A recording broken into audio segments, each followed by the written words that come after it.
Shalom, bien-aimés dans le Seigneur, nous vous saluons dans le nom précieux et glorieux de notre Seigneur Jésus. Nous sommes dans la joie de pouvoir réellement communier autour de la parole. Nous sommes dans la joie de pouvoir réellement partager la parole du Seigneur, de pouvoir nous entraider, de pouvoir nous exhorter, de pouvoir réellement nous enseigner les uns les autres afin que le nom de notre Seigneur soit élevé et que la lumière soit réellement celle qui nous éclaire pour que nous puissions marcher dans la justice, la droiture, que nous puissions marcher dans la perfection, que nous puissions accomplir la volonté de notre Dieu, que l'Éternel qui est maître du ciel et de la terre, de l'univers visible et invisible, maître des temps et des circonstances, qu'il puisse réellement nous être favorable dans le nom puissant et glorieux de notre Seigneur Jésus, et que le cri de votre cœur soit exaucé, que l'Éternel puisse réellement étendre sa main puissante afin de vous apporter son assistance, afin de pouvoir réellement vous accorder tout ce dont vous avez besoin, afin de pouvoir réellement vous donner toute la force qu'il faut, vous bénir et que le Seigneur puisse réellement vous soutenir dans le nom puissant et glorieux de notre Seigneur Jésus. Voilà, c'est mercredi et comme tous les mercredis, c'est votre émission que la Bible parle, une émission qui vous est présentée par votre bien-aimé le pasteur Philippe Mukenge. Une émission qui répond à vos préoccupations, une émission qui répond à vos questions, une émission qui nous permet de pouvoir réellement apporter la lumière selon la grâce que le Seigneur nous a accordée. Et voilà pourquoi c'est une émission interactive où vous participez au travers les questions que vous nous posez, au travers réellement les questions que vous nous envoyez. Vous pouvez poser la question sur la vidéo, vous pouvez nous envoyer par Messenger, par WhatsApp, par SMS, par mail, n'est-ce pas? Nous allons nous disposer à pouvoir réellement vous répondre avec la grâce que le Seigneur nous accorde. Voilà, bien-aimés dans le Seigneur, nous sommes dans la joie et nous vous remercions de votre soutien. Nous vous remercions pour réellement votre assistance. Vous nous soutenez dans la prière, vous nous assistez avec vos finances, vous nous assistez au travers réellement votre participation à l'émission. Que l'Éternel vous soit très très très favorable. Nous sommes reconnaissants et nous sommes dans la joie de pouvoir réellement vous savoir comme étant réellement un soutien à ce que nous sommes en train de pouvoir faire. Que l'Éternel, notre Dieu, vous soit très favorable, qu'il vous bénisse. Nous saluons le bien-aimé Todd, que le Seigneur vous bénisse. Salutations à la sœur Corinne. Nous saluons la sœur Cathy, nous saluons la sœur Bia, nous saluons la sœur Florence. Salutations à notre bien-aimé Ghislain, au bien-aimé Farid. Nous saluons la sœur Aurélie, la sœur Pélagie, le bien-aimé Paille. Que le Seigneur vous soit très favorable, ces zélotes. Que le Seigneur vous soit favorable. Voilà, bien-aimés dans le Seigneur, c'est votre émission que la Bible parle. Et nous vous avons réellement mis le sujet, faut-il écouter les 5 dons ministériels, c'est-à-dire écouter l'apôtre, le prophète, écouter l'évangéliste, le docteur, écouter le pasteur. Pour pouvoir réellement, il faut écouter tout cela pour pouvoir être sauvé, ou peut-on écouter l'un ou deux ministères et tout cela. Voilà, c'était la question de notre bien-aimé Ghislain.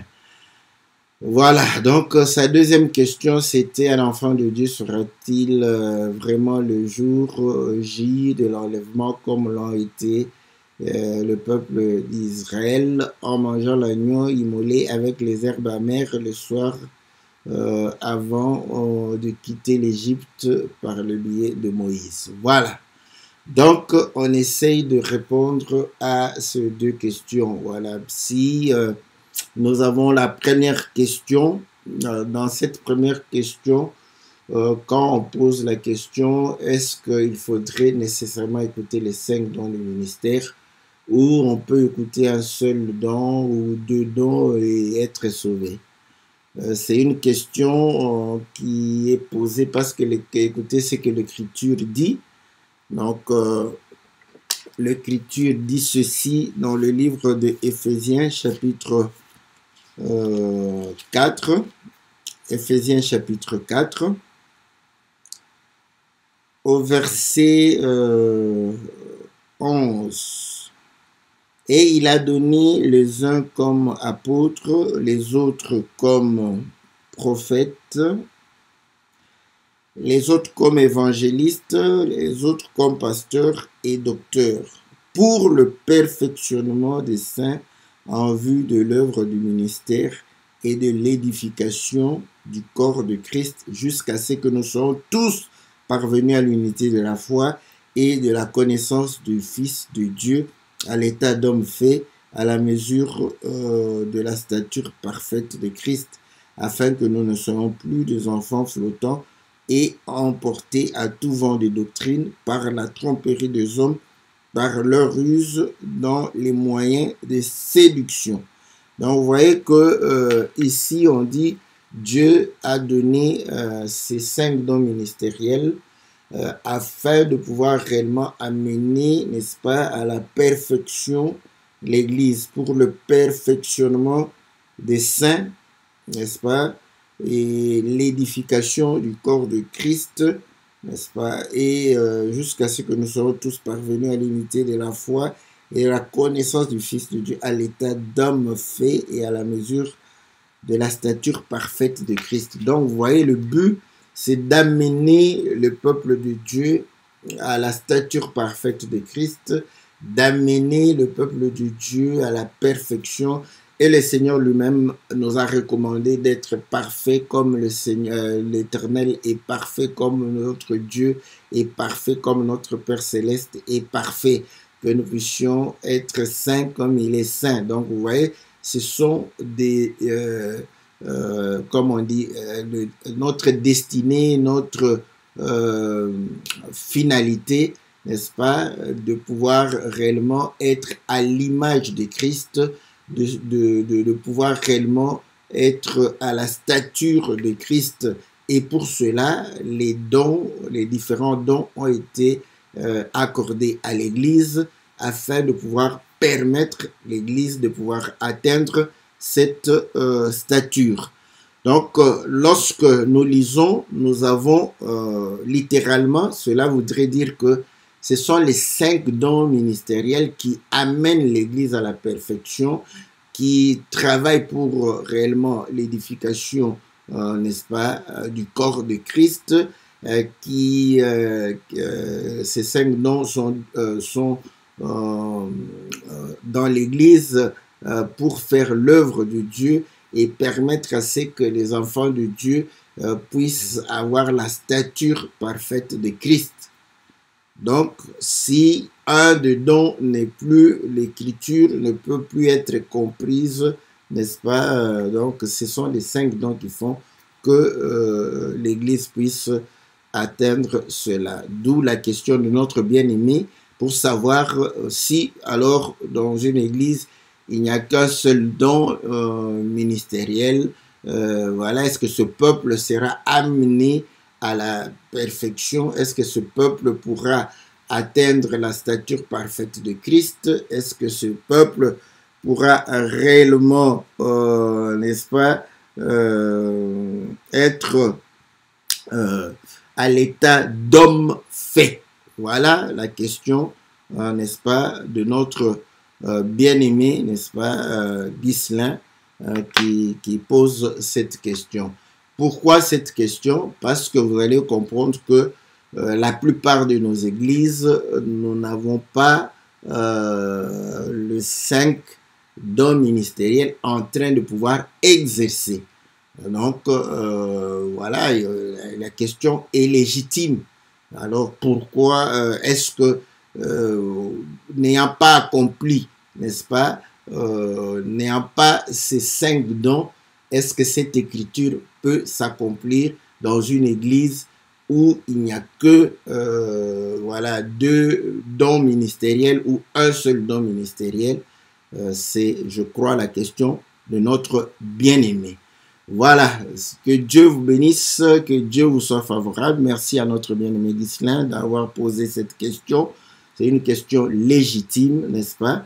Mais comme on le dit, la parole de Dieu nous donne toujours des réponses, n'est-ce pas? La parole de Dieu nous donne des réponses. Ces hommes, n'est-ce pas, remplissent le ministère, n'est-ce pas? C'est pour remplir le ministère. Et ce ministère qu'ils sont en train de pouvoir remplir, n'est-ce pas? Paul dit que c'est le ministère de Christ. Lorsque nous lisons dans le livre de 2 Corinthiens au chapitre 3, voilà, 2 Corinthiens au chapitre 3, vous allez comprendre qu'il est dit ceci, n'est-ce pas, au verset 6. Il nous a aussi rendus capables d'être ministres d'une nouvelle alliance, non de la lettre, mais de l'esprit, car la lettre tue, mais l'esprit vivifie. Or, si le ministère de la mort gravé avec des lettres sur des pierres a été glorieux au point que le fils d'Israël ne pouvait fixer les regards sur le visage de Moïse à cause de la gloire de son visage, bien que cette gloire fût passagère, combien le ministère de l'esprit ne sera-t-il pas plus glorieux? Voilà. Donc, vous voyez, les 5 dons ont été donnés pour le ministère, et c'est le ministère de l'esprit, le ministère de notre Seigneur. Donc, le Seigneur a donné ce ministère, n'est-ce pas, aux hommes. Donc, nous comprenons que c'était son service, c'était son ministère. Et comme il le dit, n'est-ce pas, dans le livre de Jean, je vais essayer de retrouver l'écriture. Dans le livre de Jean, il va leur dire ceci, voilà, au verset, Jean chapitre 20, au verset 21, Jésus leur dit de nouveau, la paix soit avec vous. Comme le Père m'a envoyé, moi aussi je vous envoie. Donc vous voyez, il a été envoyé par le Père, il a été envoyé par le Seigneur, et l'Éternel, et lui aussi envoie ses disciples. Donc vous voyez, donc on comprend que il va pouvoir envoyer les disciples, mais lui qui était l'envoyé, n'est-ce pas, de Dieu. Lisons dans le livre toujours de Jean, je crois, si je n'ai pas, je ne me trompe pas. Jean, chapitre, attendez, voilà. Jean, chapitre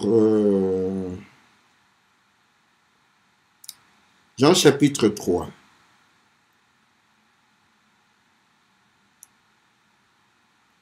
Jean chapitre 3, et je commence à quel verset? Je commence au verset 31. Celui qui vient d'en haut est au-dessus de tous. Celui qui est de la terre est de la terre. Il parle comme étant de la terre. Celui qui vient du ciel est au-dessus de tous. Nous savons que le Seigneur est venu d'en haut. Voilà pourquoi le Jean chapitre 3 au verset 13, personne n'est monté au ciel, si ce n'est celui qui est descendu du ciel, le Fils de l'homme qui est dans le ciel. Donc, c'est le Fils de l'homme qui est descendu du ciel. Il est venu d'en haut. Voilà. Et lorsqu'il parle aussi en termes de pain, n'est-ce pas, dans Jean chapitre 6, il va dire que au verset Jean chapitre 6, il dira au verset 33, car le pain, je commence au verset 32, Jésus leur dit en vérité, je vous le dis, Moïse ne vous a pas donné le pain du ciel, mais mon Père vous donne le vrai pain du ciel, car le pain de Dieu, c'est celui qui descend du ciel et qui donne la vie au monde. Voilà. Au verset 51, je suis le pain de vie. je commence au verset 50, c'est ici le pain qui descend du ciel afin que celui qui en mange ne meure point. Je suis le pain, le pain vivant qui est descendu du ciel. Si quelqu'un mange de ce pain, il vivra éternellement. Et le pain que je donnerai, c'est ma chair et que je donnerai pour la vie du monde. Donc, vous voyez, il est venu du ciel. Nous rentrons dans Jean chapitre 3 pour montrer qu'il va dire ceci. Au verset 2, il rend témoignage de ce qu'il a vu et entendu. Personne ne reçoit son témoignage. Celui qui a reçu son témoignage a certifié que Dieu est vrai. Car celui que Dieu a envoyé dit les paroles de Dieu parce que Dieu ne lui donne pas l'esprit avec mesure. Donc le Seigneur a reçu l'esprit sans mesure, dans sa plénitude. Voilà pourquoi Paul va dire que en lui habita corporellement toute la plénitude de Dieu. Vous voyez? Dieu s'est déversé dans le Seigneur Jésus. Et le Seigneur Jésus s'identifie comme étant le pain qui descend du ciel. Et le Seigneur Jésus, n'est-ce pas, va envoyer ses disciples. Et les Éphésiens chapitre 4 nous démontre qu'il va faire les dons. Donc, il va se déverser, n'est-ce pas, dans les apôtres, les prophètes, les docteurs, les évangélistes et les pasteurs. Et de l'autre côté, vous allez voir que Paul va faire une précision, parce que de ce côté-ci, nous avons vu que lui, il a reçu l'Esprit sans mesure. Dans Éphésiens chapitre 4, où nous étions, on dit ceci, au verset 7, « À chacun de nous, la grâce a été donnée selon la mesure du don de Christ. » Voilà. Donc, selon la mesure du don de Christ. Donc, vous allez comprendre que l'apôtre, le prophète, le docteur, le pasteur, l'évangéliste n'ont que, n'est-ce pas, une mesure, n'est-ce pas, venant de Christ, du don de Christ, une mesure venant de l'esprit qu'ils ont reçu. Mais la plénitude de Dieu était en Jésus. Voilà. Pourquoi je suis allé là-bas? Vous allez comprendre que, comme on le dit, vous voyez que ce sont les 5 dons du ministère. Et nous avons vu que ces 5 dons montrent le ministère même du Seigneur. Et le chiffre 5, vous savez que c'est un chiffre révélateur aussi. Quand nous allons dans Genèse chapitre 1, nous voyons qu'au 5e jour, Dieu créa, n'est-ce pas, les oiseaux et il va pouvoir créer, n'est-ce pas, les poissons. Voilà. Les oiseaux vont voler au ciel, n'est-ce pas, et les poissons vont pouvoir réellement nager dans les eaux. Comme vous le savez, nous avons toujours démontré que la création peut être lue, n'est-ce pas, comme étant une répétition. Le premier jour, c'est la lumière. Deuxième jour, c'est le ciel. Troisième jour, nous avons la terre. Et le 4e jour, nous avons les luminaires, donc pour la lumière. Le 5e jour, nous avons cette séparation, n'est-ce pas? Il y a des oiseaux qui vont au ciel. Dieu sépara les eaux d'en haut, n'est-ce pas, avec les eaux d'en bas. Et il y a les poissons qui restent, vous voyez? Donc, et le 6e jour, Dieu va créer les animaux terrestres et l'homme venant de la terre.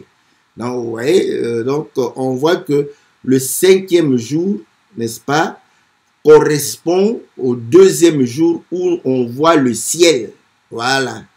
Donc, et lorsque nous prenons, n'est-ce pas, les oiseaux, ils vont au ciel, n'est-ce pas, et le poisson, quelle relation entre poisson et le ciel? C'est Noé, n'est-ce pas, dans Genèse chapitre, à partir du chapitre 6, où quand on va voir le déluge, nous allons voir que les poissons ne vont pas entrer dans l'arche. Pourquoi? Parce qu'il y a eu un jugement et le poisson n'était pas condamné.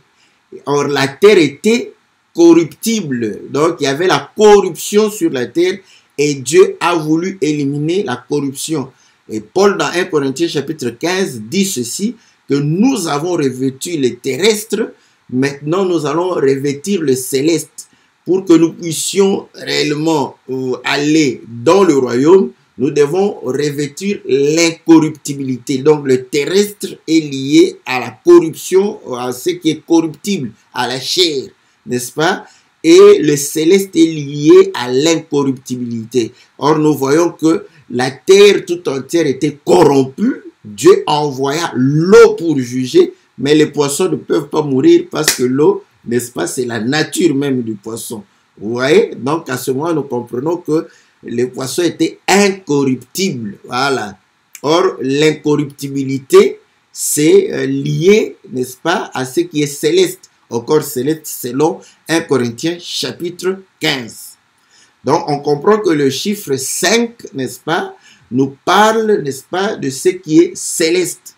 Et dans le livre de 1 Corinthiens chapitre 15, où j'étais en train d'évoquer, vous allez voir que il est dit au verset 44, il est sémé corps animal, il est ressuscité corps spirituel. Oh, voilà, j'espère. S'il y a un corps animal, il y a aussi un corps spirituel. C'est pourquoi il est écrit, le premier Adam devint une âme vivante, le dernier est devenu un esprit vivifiant. Ce qui est spirituel n'est pas le premier. Donc, vous voyez, le dernier Adam est spirituel. Donc, lorsque nous revêtons l'incorruptibilité, nous revêtons le corps spirituel. Voilà. Donc, le chiffre 5 est lié à l'esprit. Nous pouvons voir encore un autre témoin, n'est-ce pas, qui nous parle de cela. C'est le cinquième fils, n'est-ce pas, de Jacob. Vous allez comprendre que Léa va avoir Ruben, et puis Siméon, et puis Lévi, et puis Judas. À ce moment-là, Rachel, n'est-ce pas, nous sommes dans Genèse, je crois, 30. Rachel va trouver que non, ce n'était pas correct. Rachel va donner Bila et Bila aura Dan.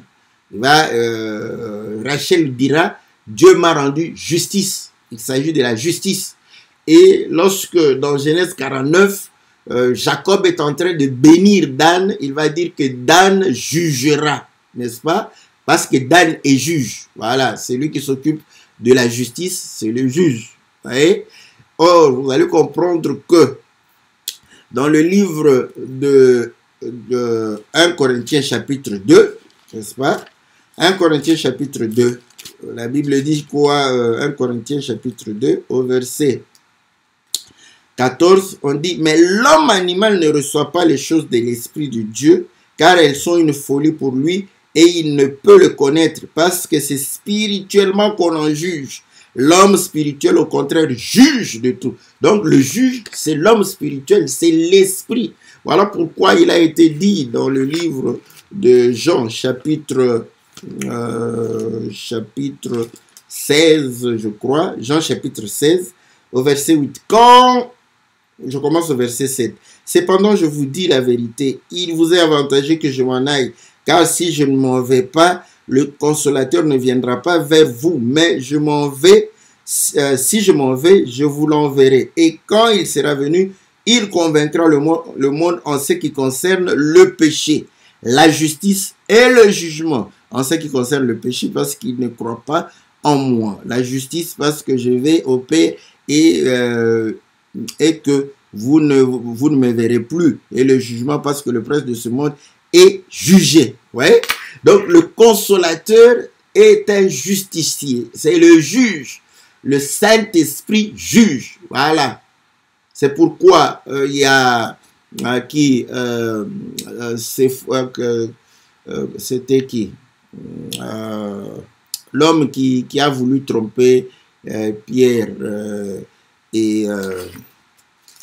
tromper Pierre pour l'argent. Je vais lire son nom ici. Nous sommes dans Actes chapitre 3, je crois.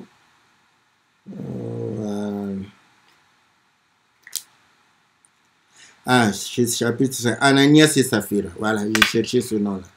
Je voulais dire Sephora et Saphira. Ananias, vous voyez, quand il va Pierre va lui dire pourquoi, n'est-ce pas, tu mens au Saint-Esprit. C'est le Saint-Esprit qui est juge. Vous voyez, Dan est juge. Donc on comprend que Dan, tout en étant juge,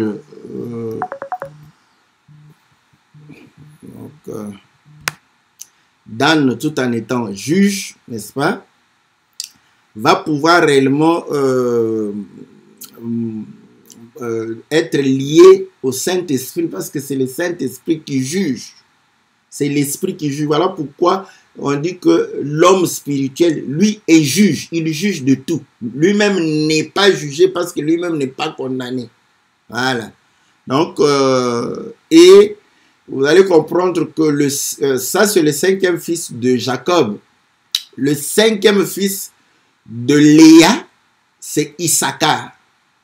Et Léa va dire que Dieu m'a donné mon salaire. Donc, mais pour connaître le salaire, il y a le travail. Le salaire est donné au travailleur, à l'ouvrier. Le Seigneur dit, l'ouvrier mérite son salaire. Vous voyez? Donc, vous allez comprendre que l'Écriture dit dans Romains chapitre 6, verset 23, que le salaire du péché, c'est la mort. Or, le péché est lié à la chair, n'est-ce pas? Mais le don gratuit de Dieu est la vie éternelle. Allah. Donc, on comprend que nous recevons, n'est-ce pas, le don comme une récompense de la foi que nous avons. Voilà pourquoi en Actes chapitre 2, n'est-ce pas, à partir du verset 33, quand le peuple était touché, n'est-ce pas, et ils sont allés vers les apôtres pour leur dire, qu'allons-nous faire?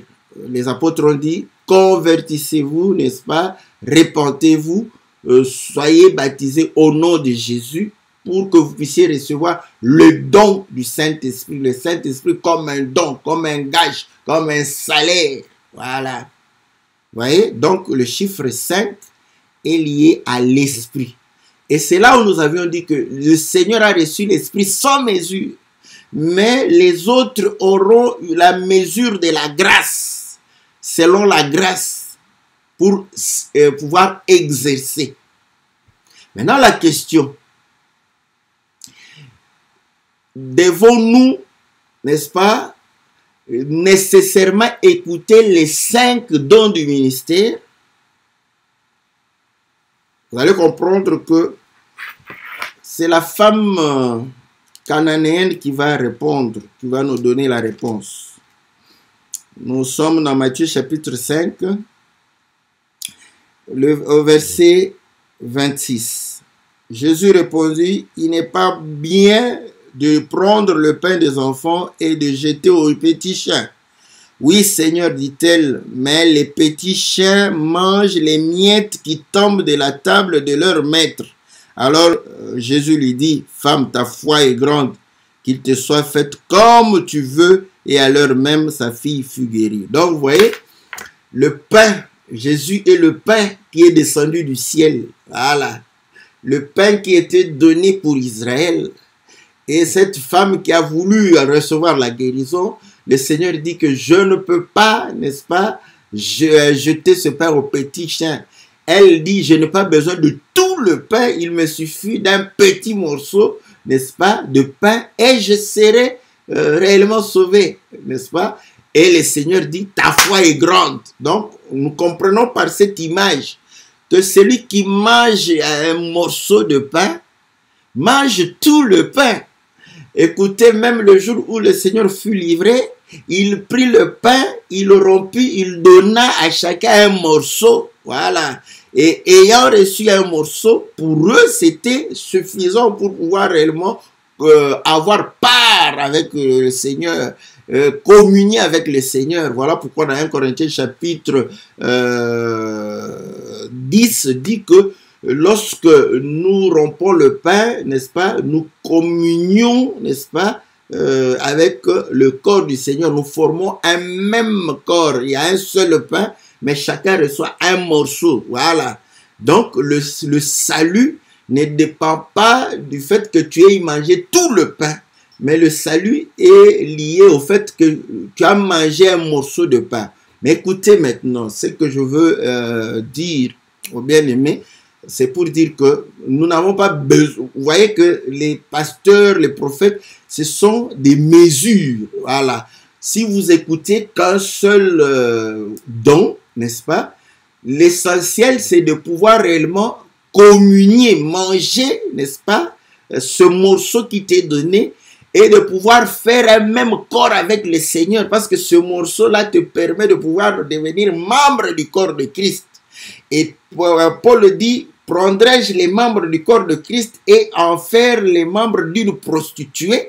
Donc, lorsque nous mangeons ce pain, nous devons communier avec le corps du Seigneur. Et lorsque nous communions avec le corps du Seigneur, nous devons comprendre que nous sommes devenus les temples du Saint-Esprit et que nous ne pouvons pas réellement amener le corps à l'impudicité ou au péché. Voilà.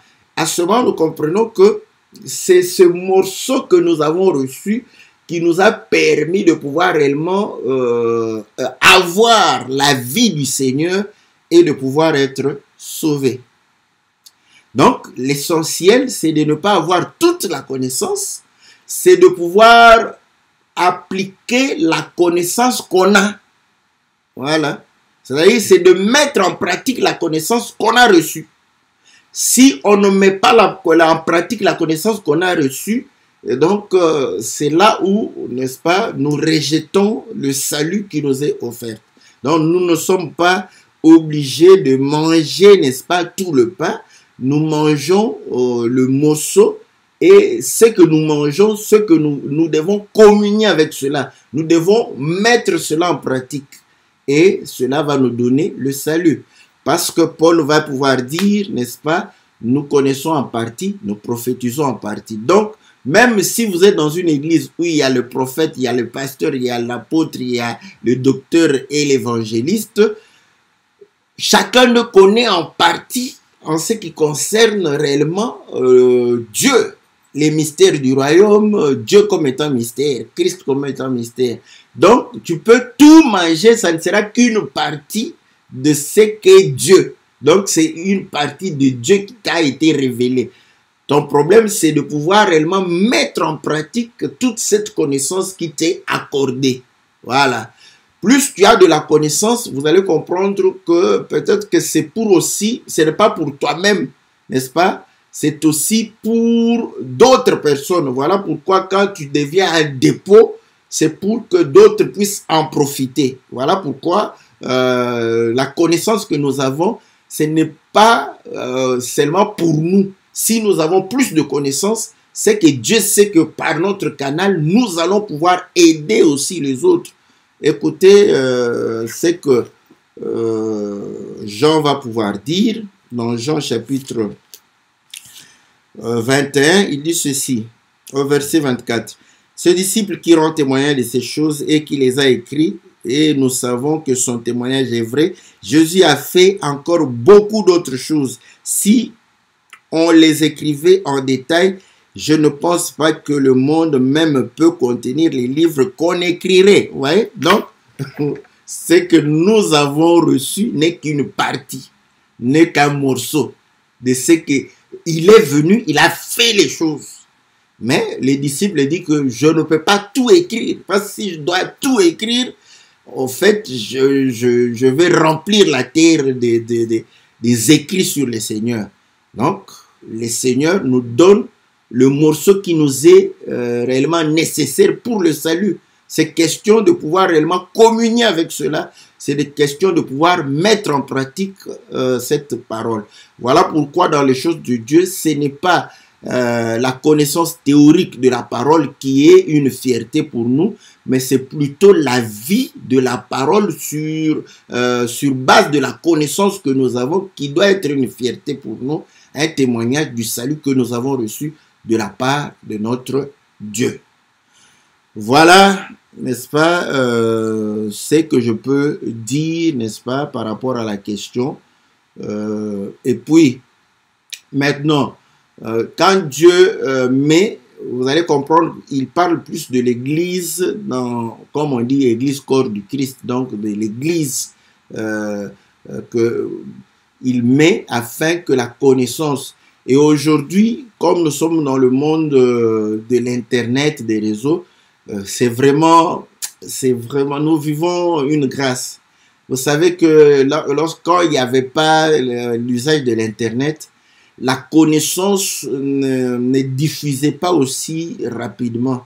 Vous voyez, parfois, quand j'étais dans mon coin, quand j'étais en Israël, j'étais en train de prêcher des choses. Parfois, je commençais à me dire, est-ce que ce que je dis ici, quelqu'un d'autre peut confirmer cela? Vous voyez?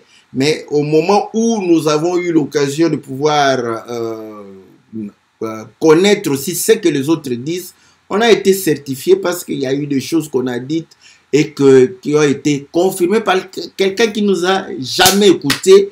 Et donc là, on se certifie que non, effectivement, c'était Dieu qui avait parlé. Donc, vous allez comprendre qu'aujourd'hui, c'est pour que l'Église dans son entièreté puisse réellement avoir des éléments qui puissent aider le peuple de Dieu à pouvoir vivre pleinement la parole du Seigneur. Voilà pourquoi il y a tout ce don pour le corps. Parce que le ministère, ce n'est pas pour une église locale. Le ministère, c'est pour le corps. Bon, aujourd'hui, tous les ministres, nous sommes devenus des anciens. Hein, donc, par obligation peut-être des circonstances et des conditions, ils ne nous permettent pas de pouvoir réellement exercer comme il se doit le ministère parce que bon, parfois c'est aberrant. Ton église est où? Un ministre bon, je pose la question. Vous connaissez l'église de Paul? L'église locale de Paul? Parce que il y a aujourd'hui les ministres. Oh, un ministre doit avoir une église locale. Ok, merci. Quelle était l'église locale de Paul? Vous voyez? À cette question-là, les gens ne vont pas répondre. L'église locale de Paul, il n'y en avait pas. Parce que Paul c'était toutes ces églises-là qui étaient pour lui des lieux où il devrait prier quand il s'est retrouvé dans ce lieu-là. Mais qu'il y a une église où lui, il est permanent là-bas. Par contre, pour les apôtres, on va dire Jérusalem, c'était par rapport aussi au fait qu'ils avaient reçu, n'est-ce pas, c'est que nous pouvons dire la dispensation liée, n'est-ce pas, aux Juifs. Voilà. C'est comme ça que... Mais lisez l'épître de Pierre, il va écrire à tous les Juifs qui étaient dispersés. Il s'est retrouvé, je crois, à Babylone, où il a écrit. Donc, voilà. Donc, il n'avait pas... Eux, au début, ils avaient l'église de Jérusalem comme un point fixe, mais après, on n'a pas su, n'est-ce pas, ce qui s'était passé. Voilà, bien aimé dans le Seigneur, c'était ça la réponse. Maintenant, par rapport à l'enlèvement, n'est-ce pas, est-ce que nous devons connaître cela? Mais comme on le dit, ce ne sont pas des choses que nous inventons, hein, n'est-ce pas? Ce qui a été, ce qui sera a été. Voilà. Donc, maintenant, nous avons de manière assez simple et claire, nous avons Enoch qui a été enlevé. Et là, l'écriture peut ne pas être très claire. Hein? On dit que Dieu marchait avec lui, après, il ne fut plus. Ouais? Donc, comme c'est Genèse aussi, Genèse c'est comme un mystère, on ne sait pas, et c'est ailleurs qu'on devrait avoir des éléments. Et nous avons dans le livre du roi l'enlèvement d'Élie, mais là, Élisée savait, vous voyez, avant même que l'enlèvement ne se fasse, Élisée savait que Élie sera enlevé. Élie lui-même savait qu'il sera enlevé. Les fils des prophètes savaient qu'il sera enlevé. Ça, c'est, on comprend que il y a eu une catégorie de personnes qui ont su que Élie devrait être enlevé.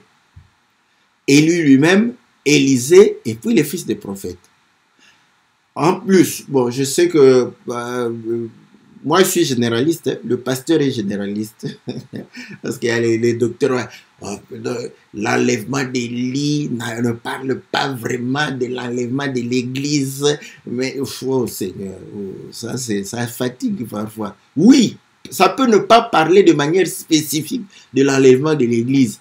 Mais nous comprenons que c'est un enlèvement type. Voilà. Si Élie a été enlevé, nous serons enlevés. Si Jésus a été enlevé, nous serons enlevés. C'est ça. C'est simple. Comme on dit, les résurrections des gens démontrent que nous allons ressusciter. Mais est-ce que les résurrections des autres là, est-ce que c'est vraiment le témoignage? La vraie résurrection, c'est la résurrection de Jésus. Voilà parfois comment on discute pour des choses qui sont simples et claires. Voilà. Donc on a Élie et Jésus aussi, au moment où il devrait être enlevé, les disciples ont su. Il les a informés que voilà, je vais m'en aller. Et ils l'ont vu même s'en aller. Le témoignage de deux est vrai. Vous voyez? Donc ça, ce sont des images assez claires. Maintenant, nous pouvons associer à cette image très claire l'image de l'autre aussi, n'est-ce pas? Parce que l'enlèvement, c'est aussi une séparation. Quand l'autre, on est venu, n'est-ce pas, le prendre avant de détruire, il a su. Parce qu'on lui a informé que non, tu dois sortir. Parce que maintenant, on va frapper. L'autre a eu le temps d'aller exhorter ses gendres, n'est-ce pas, pour pouvoir réellement les exhorter de partir avec lui. Mais ils ont refusé. Et lui, on l'a même précipité avant que la chose n'arrive. Donc, vous voyez, quand on associe, et bon, comme le frère lui-même associe, comme je le dis toujours, les docteurs vont commencer à nous compliquer. Est-ce que vraiment la sortie de l'Égypte, c'est l'enlèvement? Non. Nous disons l'enlèvement comme séparation. Parce que là, ils vont dire, mais même les Égyptiens ont su. Bon, vous voyez, on aime vraiment. Bon, nous, on prend, n'est-ce pas, le fait de pouvoir séparer, le fait de pouvoir aller. Ils ont su. Voilà. Si cette image va compliquer, comme moi, je n'aime pas des discussions, n'est-ce pas, si l'image complique, je laisse cette image. Ok, j'ai une autre image, l'image de Rebecca. Parce que Rebecca doit quitter la maison de ses parents pour aller vers, n'est-ce pas, son époux. Elle a su. On lui a dit que maintenant on doit partir. Elle a su. Et elle est partie de la maison. Donc vous allez comprendre que nous saurons et lisons une écriture, n'est-ce pas, qui parle de nous de manière assez claire. Nous sommes dans 1 Thessaloniciens, n'est-ce pas? 1 Thessaloniciens au verset... Je commence au chapitre 4. Chapitre 4, n'est-ce pas? Je commence au verset 13. Nous ne voulons pas, frères, que vous soyez dans l'ignorance au sujet de ceux qui dorment, afin que vous ne vous affligez pas comme les autres qui n'ont point d'espérance. Donc, vous voyez ici, il parle de la mort. Il dit que nous ne devons pas pleurer comme les autres qui n'ont pas l'espérance. Quelle espérance, n'est-ce pas? Car si nous croyons que Jésus est mort et qu'il est ressuscité, n'est-ce pas? Croyons aussi que Dieu ramènera par Jésus et avec lui ceux qui sont morts. Voilà. Donc ici, il parle de la résurrection. Nous avons l'espérance de la résurrection. Voilà. Donc, mais quand nous allons ressusciter, vous allez comprendre. Voici, en effet, ce que nous vous déclarons d'après la parole du Seigneur. Nous les vivants restés pour l'avènement du Seigneur, nous ne dévancerons pas ceux qui sont morts. Ouais, ici, il parle de cet avènement, en d'autres termes, de l'enlèvement, n'est-ce pas, de pouvoir aller à la rencontre, n'est-ce pas, du Seigneur. Nous n'allons pas dévancer les morts. Il dit, car le Seigneur lui-même en un signal donné à la voix d'un archange, au son de la trompette de Dieu descendra du ciel, et les morts en Christ ressusciteront premièrement. Ensuite, nous les vivants qui serons restés, nous serons tous ensemble enlevés avec eux sur des nuées à la rencontre du Seigneur dans les airs. Ainsi, nous serons toujours avec le Seigneur. Consolez-vous donc les uns les autres par ces paroles. Donc, il est en train de parler de l'enlèvement. Le Seigneur va nous enlever. C'est notre consolation. Et si nous mourons, nous allons ressusciter pour aller à la rencontre du Seigneur. Ça peut consoler par rapport à la mort, n'est-ce pas? Voilà pourquoi Paul dit que la mort met un gain, parce qu'il sait que la finalité, nous allons rencontrer le Seigneur. Chapitre 5, on dit, pour ce qui est de temps et de moment, vous n'avez pas besoin, frères, qu'on vous en écrive, car vous savez bien vous-même que le jour du Seigneur viendra comme un voleur dans la nuit. Voilà, vous voyez? Ça ici, quand on dit comme ça, on dit, ah bon, ça viendra comme un voleur. Ok, on continue. Quand les hommes diront paix et sûreté, alors une ruine soudaine les surprendra, comme les douleurs de l'enfantement surprennent la femme enceinte, et ils n'échapperont point. Mais vous, frères, vous n'êtes pas dans les ténèbres pour que ce jour vous surprenne comme un voleur. Noir sur blanc. Ce jour-là ne va pas nous surprendre comme un voleur. J'aime la parole. La Bible est simple comme bonjour papa, bonjour maman.